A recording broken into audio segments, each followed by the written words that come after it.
Сега да имаше някой, който да ми разкаже автобиографията и аз да взема и да си я напиша. Някой летец ще питаш, бе.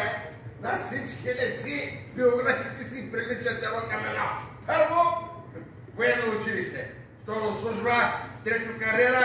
Четвърто и пето и така нататък. И така нататък, и така нататък. Кариера. Точка. Моята операция се затваря по лека. Като се затвори и се тръгвам.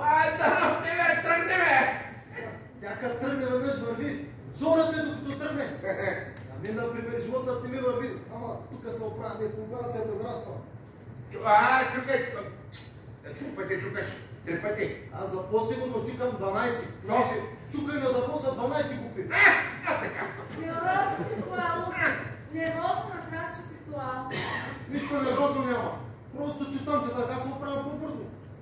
И моят организъм е много силен, обаче паметта ми е слаба. Значи, дядо, ти казваш, че аз съм бил военен, а? Военен? Абе, най-малко си полковник, бе! Не слушай! На твоите години всички лети са полковници. И ако бяхме по Легенската болница, до сега са реабилитирали. Там няма тъмънта. Там са на принципа на естественият подбор, който оцеле. Поне името си да знаеш, а пък аз сега, като не знам, мене в братска могила ли ще ме заровят? Или под паметника на незнайния вой. Тя му фръмбе. Аз бях и по Легенската болница. Кога? През лятото. С Журето и купихме два американски комбайна. За него и за мене. Страшна комбайна, мамицата й. Жена като ненормална, ама студията държи, бе. 2 минути стоиш кабината и почва да дърпа отзад. Тя крипицата ти изтърпа. По-бавно! Да. Навън 40 градуса, аз вътре с балкона. И Журето пак обратно. Кабината му тупли да печеше. Журето по бански вирва. 2 години вика пачка хлебе, да повече му сябаш.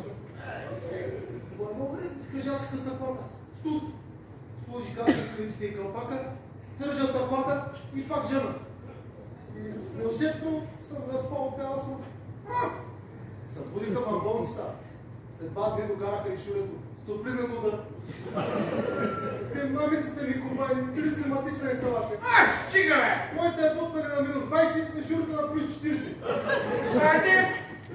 Самолетите, сигурно и те с такива инсталации.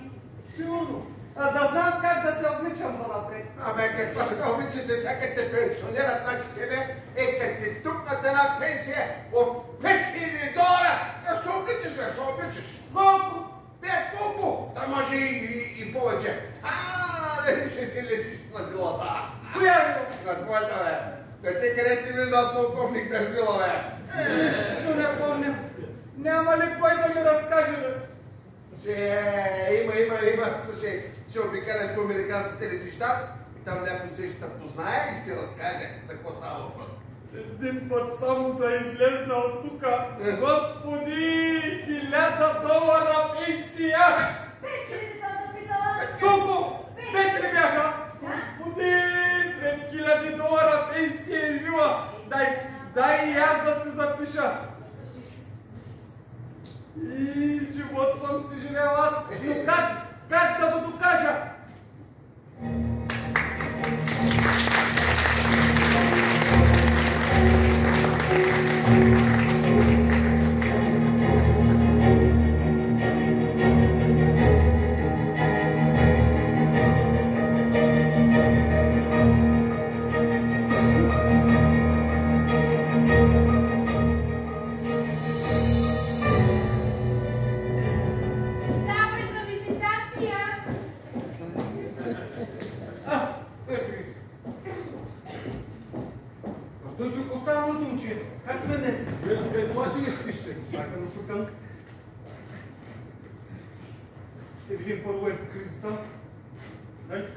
Ето ги другите хубавостници.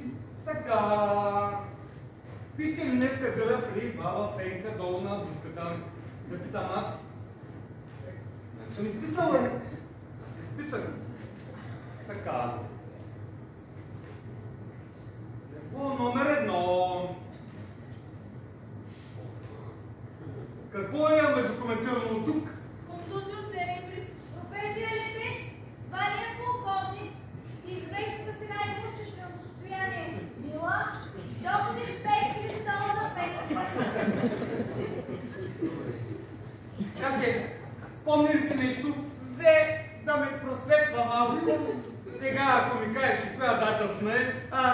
ли?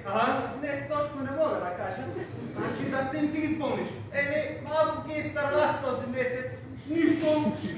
Ще ги хваниш другия. Ти нали ще страти, бе?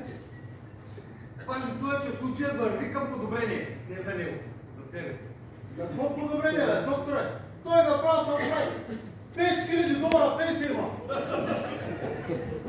Така.